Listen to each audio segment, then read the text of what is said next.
Friends, हमारे YouTube channel mission lunch में आप सभी का स्वागत है। दोस्तों, आज इस वीडियो में हम हिंदी विषय से संबंधित एक इम्पोर्टेंट चैप्टर विराम चिन्ह को पढ़ेंगे। हम अपने वीडियोस में हिंदी के विभिन्न टॉपिक्स को पढ़ रहे हैं, जिसमें कॉम्पिटिटिव एग्जाम में क्वेश्चन पूछे जा रहे हैं जहाँ से। तो आज उसी के क्रम में हम इसके पहले वर्णमाला टॉपिक के बारे में पढ़े थे और उसके बाद अब हम विराम चिन्ह के बारे में पढ़ेंगे। दोस्तों, ये सभी टॉपिक ऐसे हैं जिनसे कॉम्पिटिटिव एग्जाम में क्वेश्चन पूछे जाते हैं और यदि हम बहुत ही अच्छे से इन्हें तैयार करते हैं तो हम कॉम्पिटिटिव एग्जाम्स में बहुत ही अच्छे से नंबर स्कोर कर सकते हैं। तो फ्रेंड्स, आज हम पढ़ेंगे विराम चिन्ह के बारे में। विराम चिन्ह ऐसे चिन्ह होते हैं जिनका हिंदी भाषा में बहुत ही इम्पोर्टेंट रोल होता है। अगर विराम चिन्हों का प्रयोग ना किया जाए तो हिंदी भाषा में लिखी गई कोई भी कविता या फिर रचना, कोई भी हो, कहानी, उपन्यास, कुछ भी हो, वाक्य हो, यहाँ तक कि वह भी हम सही से उसका अर्थ नहीं लगा सकते हैं जब तक कि विराम चिन्ह ना उसमें लगा हो। अगर हम कोई भी कहानी पढ़ते हैं उसमें उचित जगह पर जब विराम चिन्ह का प्रयोग किया जाता है तो हमें पता रहता है कहाँ पर किस सेंटेंस का क्या अर्थ निकलना है। तो इस तरह से विराम चिन्ह के इम्पोर्टेंस के बारे में हम सभी जानते हैं। तो आइए अब हम एक एक करके जो डिफरेंट विराम चिन्ह है हिंदी में उन्हीं के बारे में स्टडी करेंगे कि उन विराम चिन्हों को किस तरह प्रदर्शित किया जाता है तथा जो विराम चिन्ह है अलग अलग उनका कहाँ पर प्रयोग किया जाता है। यहाँ से एग्जाम में क्वेश्चन पूछे जाते हैं कि कौन सा विराम चिन्ह किस को प्रदर्शित करता है या फिर किस विराम चिन्ह को किस चिन्ह से प्रदर्शित किया जाता है या फिर इन विराम चिन्हों का प्रयोग कहाँ होता है। तो एक एक करके हम स्टडी करते हैं। दोस्तों, हम सबसे पहले पढ़ेंगे अल्प विराम के बारे में।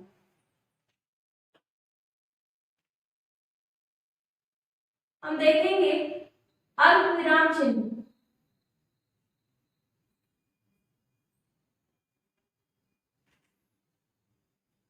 दोस्तों, अल्प विराम चिन्ह को किस चिन्ह से प्रदर्शित किया जाता है, इससे लगभग सामान्यतः सभी लोग परिचित होंगे। यह होता है अल्प विराम चिन्ह, जिसे हम इंग्लिश में कॉमा भी कहते हैं। तो यह है अल्प विराम चिन्ह और इसका प्रयोग कहाँ किया जाता है? जब हम किसी वाक्य में किसी शब्द के बाद बहुत थोड़े समय के लिए रुकते हैं तो इस अल्प विराम चिन्ह का प्रयोग किया जाता है। जैसे इसका नाम ही है अल्प विराम चिन्ह। अल्प मतलब बहुत ही थोड़ा। जब हमें किसी भी वाक्य में बोलते समय, उच्चारण करते समय बहुत ही थोड़े समय के लिए रुकना होता है तो वहां पर हम अल्प विराम चिन्ह का प्रयोग करते हैं। और इसके साथ ही साथ हम देखेंगे अल्प विराम चिन्ह का प्रयोग कहाँ करते हैं। अल्प विराम चिन्ह का प्रयोग वहां पर करते हैं जहाँ एक ही वाक्य में एक से अधिक समान संज्ञा शब्द आ जाए। जैसे कि हम कहें कि कोई भी शब्द, कोई भी वाक्य है, जैसे बालक विद्यालय जाते समय अपने बैग में कॉपी, पुस्तक, कलम लेकर जाता है। तो हम यहाँ पर देखेंगे कॉपी, पुस्तक और कलम, ये सभी जो है एक ही आधार से संबंधित वाक्य हैं। तो इनके बीच में हम क्या लगाएंगे?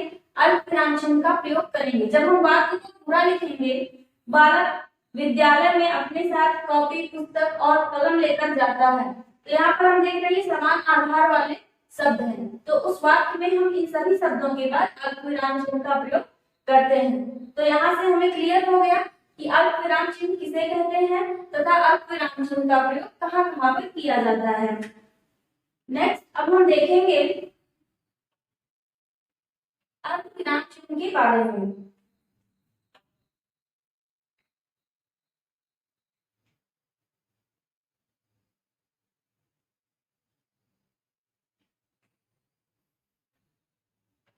अर्ध विराम चिन्ह। दोस्तों, अर्ध विराम चिन्ह को किस तरह से प्रदर्शित किया जाता है? अर्ध विराम चिन्ह को इस तरह से प्रदर्शित किया जाता है। यदि आपसे एग्जाम में पूछा जाता है ये कौन सा चिन्ह है, तो यह अर्ध विराम चिन्ह है।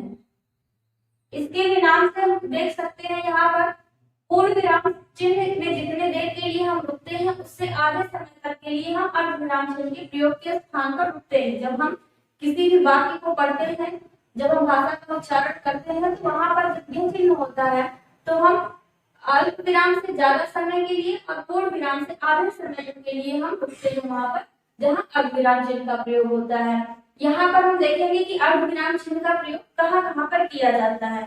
दोस्तों, अर्ध विराम चिन्ह का प्रयोग हम वहां पर करते हैं जहाँ कोई भी वाक्यांश हो, जब किसी भी वाक्य में कोई वाक्यांश हो, उपवाक्य हो, तो उसको जब हम वाक्य से जोड़ते हैं, तो वाक्यांश को वाक्य से जोड़ते समय हम अर्ध विराम चिन्ह का प्रयोग करते हैं। मतलब कि एक वाक्य में जब कोई वाक्यांश लिखा होगा तो उसको उस वाक्यांश के बाद हम अर्ध विराम चिन्ह का प्रयोग करेंगे। तो इस तरह से हम देखेंगे कि अर्ध विराम चिन्ह का प्रयोग कहाँ पर हुआ, और हमने देखा यहाँ पर अर्ध विराम चिन्ह किस तरह से प्रदर्शित किया जाता है और अर्ध विराम चिन्ह का प्रयोग कहाँ पर किया गया।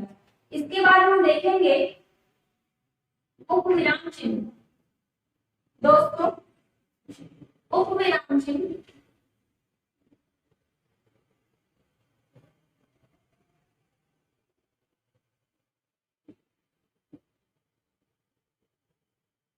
अभी तक हमने अल्प विराम चिन्ह देखा और अर्ध विराम चिन्ह देखा, और साथ ही साथ अब हम देखेंगे उपविराम चिन्ह के बारे में। तो दोस्तों, उपविराम चिन्ह को कहाँ पर प्रयोग करते हैं हम यह देखेंगे, और साथ ही साथ हम देखेंगे उपविराम चिन्ह को किस तरह से प्रदर्शित किया जाता है। उपविराम चिन्ह का यह होता है आपका उपविराम चिन्ह। उपविराम चिन्ह पूर्ण विराम से कम समय के लिए रुकते हैं हम, अर्ध विराम से ज्यादा समय के लिए, लेकिन पूर्ण विराम से कम समय के लिए रुकते हैं। सामान्यतः हम इसका प्रयोग वहां पर देखते हैं जहां कोई शीर्षक लिखना होता है, जैसे निबंध है, तो उस निबंध में हम देखते हैं कि कोई भी, जैसे किसी की आत्मकथा है, या फिर हम निबंध किसी भी टॉपिक पर लिख रहे हैं, जैसे दहेज।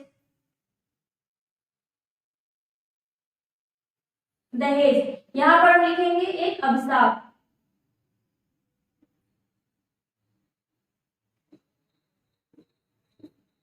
तो यहाँ पर हम देखेंगे यहाँ पर किस विराम चिन्ह का प्रयोग किया गया है, उपविराम चिन्ह का प्रयोग किया गया है।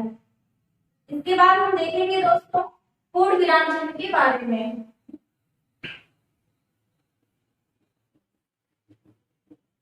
आइए अब देखते हैं पूर्ण विराम चिन्ह के बारे में।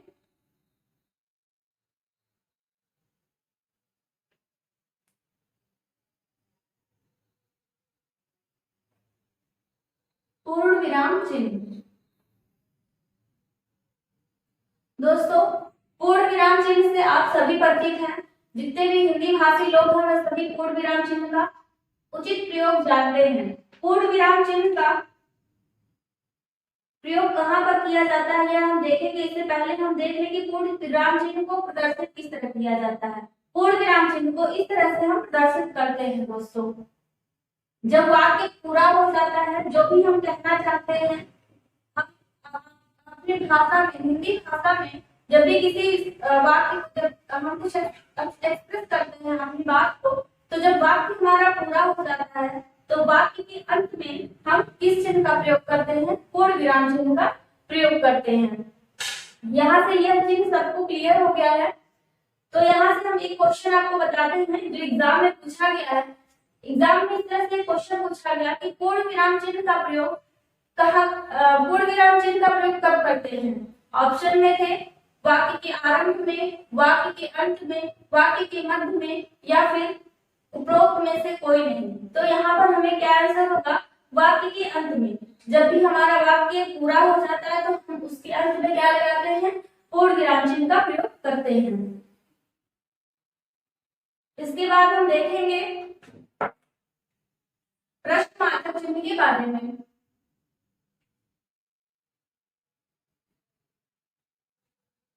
प्रश्नवाचक चिन्ह, प्रश्नवाचक चिन्ह को किस तरह से प्रदर्शित किया जाता है, यह होता है प्रश्नवाचक चिन्ह। प्रश्नवाचक चिन्ह का प्रयोग हम कब करते हैं, जब हमें वाक्य में ऐसा लगे कि हाँ, इस वाक्य में प्रश्न पूछा जा रहा है, तो उसके अंत में हम प्रश्नवाचक चिन्ह का प्रयोग करते हैं। जैसे यदि हम किसी से पूछें कि आप कहाँ जा रहे हैं, तो हम यह प्रश्न कर रहे हैं, तो जहां पर भी प्रश्न किया जाए, जहां पर भी प्रश्न की बात हो, वहां उस वाक्य के अंत में क्या लगता है, प्रश्नवाचक चिन्ह। जो साधारण वाक्य होते हैं उनके अंत में पूर्ण विराम चिन्ह लगता है, लेकिन जिन वाक्यों से प्रश्न का होना जिन वाक्यों में प्रश्न का होना पाया जाए, वहां पर लास्ट में क्या लगेगा, प्रश्नवाचक चिन्ह प्रयोग होता है। इसके बाद हम देखेंगे दोस्तों, अभी तक हमने देखा अर्धविराम, अल्पविराम, अल्पविराम, अर्धविराम, उपविराम, पूर्ण विराम, प्रश्नवाचक चिन्ह। अभी हम देखेंगे विस्मयादि चिन्ह, या फिर इसको हम आश्चर्य चिन्ह भी कहते हैं।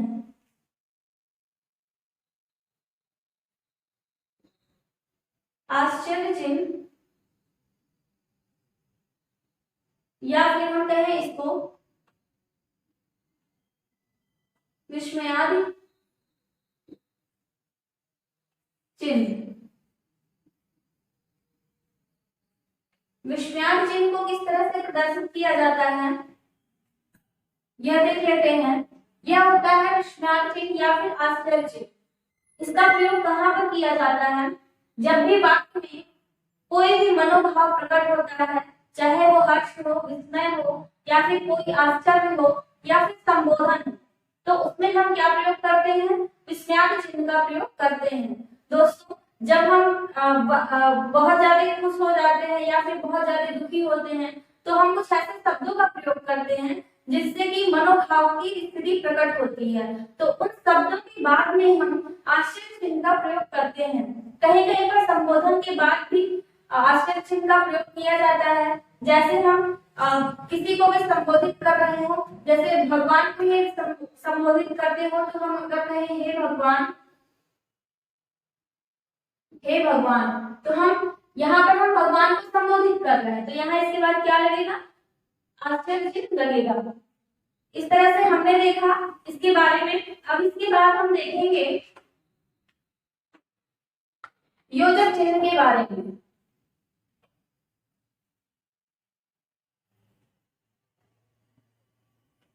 योजक चिन्ह, योजक चिन्ह को किस तरह से प्रदर्शित करते हैं, योजक चिन्ह को इस तरह से प्रदर्शित किया जाता है। साथ ही साथ योजक चिन्ह को हम सामासिक चिन्ह भी कहते हैं।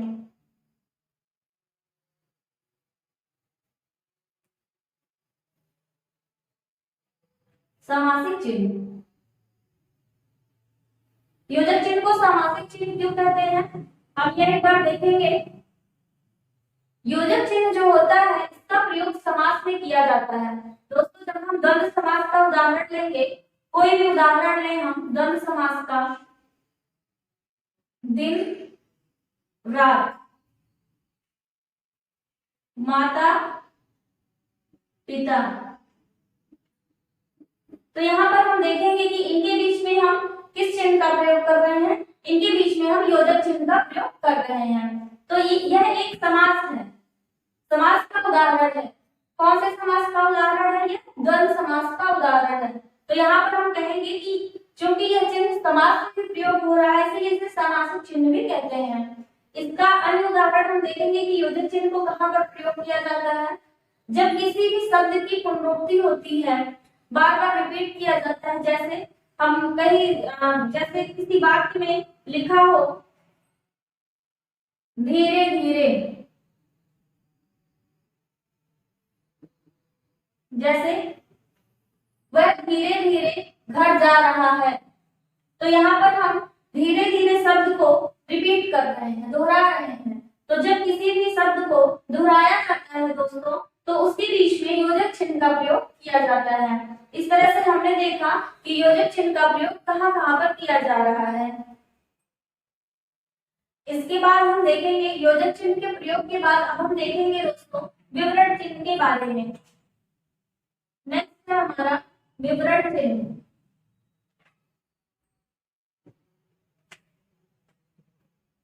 विवरण चिन्ह को किस तरह से प्रदर्शित किया जाता है, सबसे पहले हम यह देखेंगे। विवरण चिन्ह को इस तरह से प्रदर्शित किया जाता है। विवरण चिन्ह का प्रयोग कहाँ पर किया जाता है, तो हम कहेंगे जब भी हमें किसी चीज के बारे में डिटेल से बताना हो, कोई भी चीज हो, जब हम डिटेल से बताते हैं तो उसके बारे में वहां पर हम विवरण चिन्ह का प्रयोग करते हैं। जैसे हम कहेंगे कि हम जब कोई भी चीज पढ़ते हैं या फिर लिखते हैं तो हम कहीं कहीं देखेंगे शॉर्ट में लिखा होता है नोट,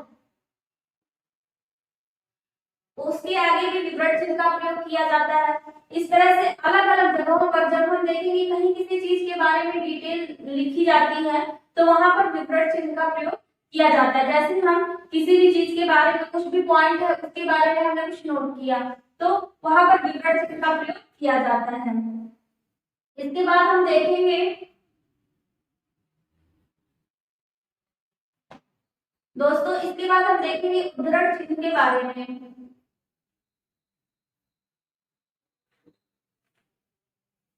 उद्धरण चिन्ह या फिर इसे हम कहते हैं अवतरण चिन्ह।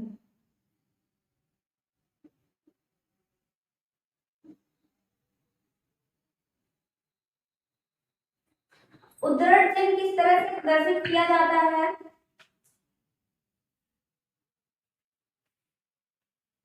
किसी वाक्य को या फिर कोई छोटा उपवाक्य हो उसे हम इस तरह से उद्धरण चिन्ह के अंदर रखते हैं। ये दो तरह का होता है, एक होता है दोहरा उद्धरण चिन्ह और एक होता है जिसमें केवल एक उद्धरण चिन्ह का प्रयोग किया जाता है। तो इस तरह से हम देखेंगे कि ये दोनों उद्धरण चिन्ह ही कहलाते हैं, लेकिन इनका प्रयोग कहाँ किया जाता है हम इसको देख लेते हैं दोस्तों। जो दोहरा उद्धरण चिन्ह होता है इसका प्रयोग हम वहां पर करते हैं जहां किसी महापुरुष के द्वारा या फिर किसी भी फेमस जो पर्सनालिटी उनके द्वारा अगर कुछ कहा जाता है उनकी बात को तो उनको हम दोहरे उद्धरण चिन्ह के अंदर दर्शाते हैं।